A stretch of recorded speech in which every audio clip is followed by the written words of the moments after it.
Schneiderman. Does whatever a spider can. Look out! Here comes Schneiderman. G'day Saints fans, welcome back. This week we've got Clinton Jones, and this week we've got our first live audience, guys. So give him a round of applause. How you feeling, mate?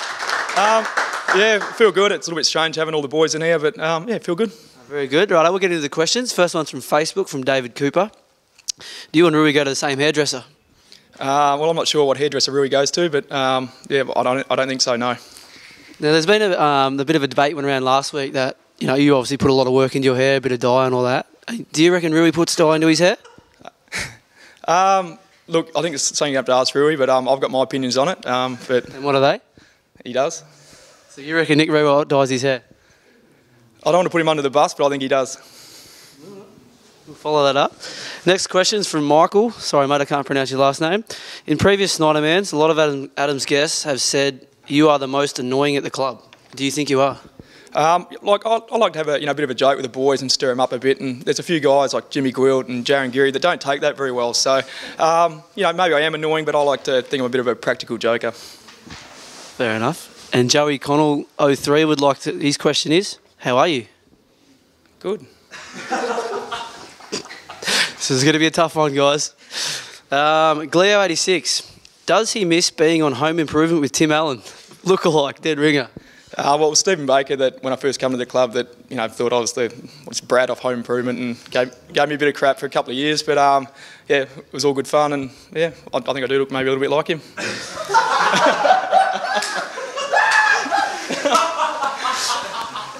What is it that you reckon you look the same? Well, obviously, the hair, a little bit in the face, but I think I'm a little bit more attractive. So, What's that on your nose? that's where today before training, Sammy Hamill decided to rocket a ball into my face when I wasn't looking, and then didn't apologise. So thanks for that, Sammy. And Raf G would like to know, would you rather be a great white shark, a crocodile, or a werewolf, and why? I'd say a great white shark because they're universally feared. They got big teeth, and they get on Shark Week, so great white shark. Media attention. And Finn Bain would like to know, why is your voice so deep? You look like you would be a squeaker. Unsure about that. It was just I went through puberty and then my voice sort of changed. But yeah, I don't think I'm a squeaker. I think I've got a normal voice. Who was that from? Finn Bain. Oh, thanks, Finn, for that. Stephen Baker 10. I think this is a famous Stephen Baker. He's got a question. I would ask him if he could cut his stupid orange-yellow hair off and then punch himself in the face 100 times and then repeat the punches part again. Well, that's just typical Stephen Baker, that is. That's just something stupid he would write. And obviously, for the years that he was at the club, he tagged and I tagged, so we had a bit of a medium to strong relationship. And obviously had a few battles, and he's just trying to get one back on me there. But yeah, silly question, Stephen. Another question from Instagram, from Terry Malira. You'd like to know, what foot do you actually kick with? All right, Terry. I know that you're not all there, so I'll tell you, it's my left foot. And every now and then, I've actually kicked a few goals on my right foot. Believe it or not, probably kicked five or six. All been snapped, so it does come out every now and then, but I use it sparingly. Beautiful. Now tell us a little bit about what you did before you got drafted. We've heard a good story. You would like to share it with everybody.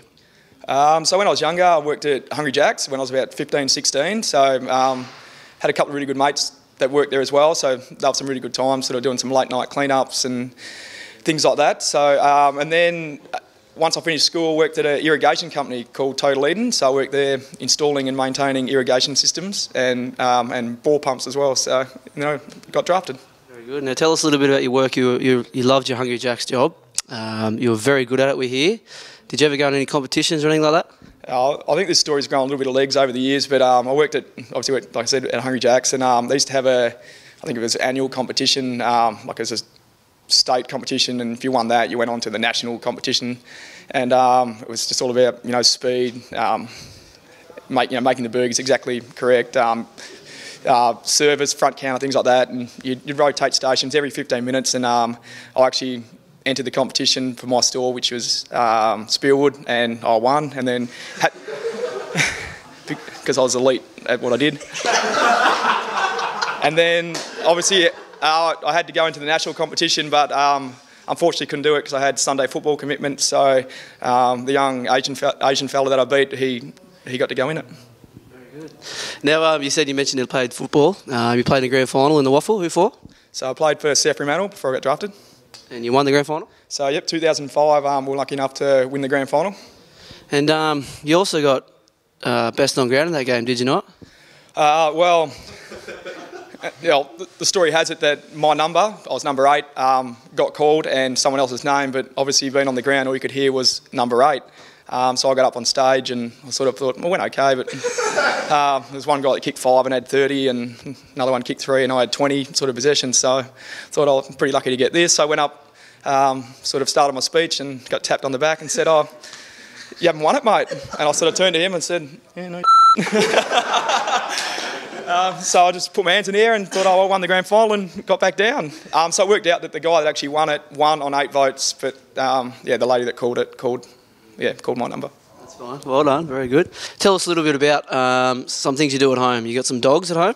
Yep. So my wife Jess, when she was younger, had a dachshund. So when I first came across to Melbourne, we got a male dachshund, and then now we got 2 of them. So we've actually bred a couple of litters, and yeah, don't mind getting out with the dogs and taking them for a run. Now tell us, have your dogs, obviously very good dogs and worth a bit of money, so you sell them off and make some money, but have you ever had dog troubles with your own? We had to send them to a vet or anything like that? Yeah, so Freddie, the male dog, after about 4 years, slipped a disc in his back, and that was unfortunate because it cost $4,000 for the surgery. And I said to Jess, my wife, I said, oh, if it happens again, unfortunately, we're not going to be able to, we're not going to pay for it again. But last year, another disc slipped, and I didn't even know about it, and Jess took him to the vet, and another $4,000 later, got him fixed up. So he's the most expensive dog on the history of the planet at the moment. And you also, you do love your dogs, and your partner Jess does as well. You actually babysat dogs there for a while for people. Yep, so when I sort of first come across, I started up this little hobby, a little business, me and Jess. What was it called? Spoil Me Rotten Dog Minding and pet walking. So it was pretty easy cash. It was just look like someone had to go away for a weekend or for a week just looking after their dog. So at one stage we probably had 3 or 4 dogs just floating around the house, I suppose, and chewing on the furniture. So it's some easy money. Yeah. Very good. Now, has one ever escaped on you at all while you're minding someone else's pet? Yeah, so I had surgery on both my ankles one off season, and probably a couple of weeks later I was home alone with just this one dog and opened the door and it got out, and I thought, all right, how am I going to catch him? And I walked up to him and he just ran off again. So, walked or crutches? Well, I've sort of limped after him, basically couldn't walk. And then, so basically I couldn't find it. 20 minutes later I'm like, I don't know where it's gone. And then I was just walking out in the street and some guy goes, are you looking for a dog? I said, yeah. And he goes, well, there's one about 1 kilometre down the road, just ran the wrong way down Springvale Road. I said, oh God, it's died, sort of thing. So I've driven down there and there's an ambulance down there that's pulled over, dove on him and rescued him. But unfortunately they rang their owners and let them know that your dog has escaped and we've rescued it. And obviously you can understand that it wasn't easy to explain to them. So how's the business going now? Still working? Yeah, it started wrapping up around that time actually. Now, in the past, I've asked a few guys to give us a look back there, blue steel face. Another thing for the boys that you do a lot is a half smile. So can you turn around and swing back at us and give us your famous half smile? No worries.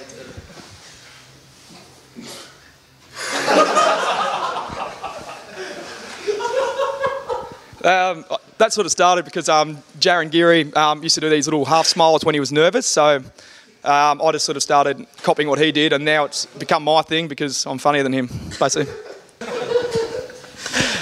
All right, now we're going to ask you to sing your favourite song for us. Yeah, so I've got a few favourite songs, but one of them is Hootie and the Blowfish, Let Her Cry. Right, take the mic and off you go.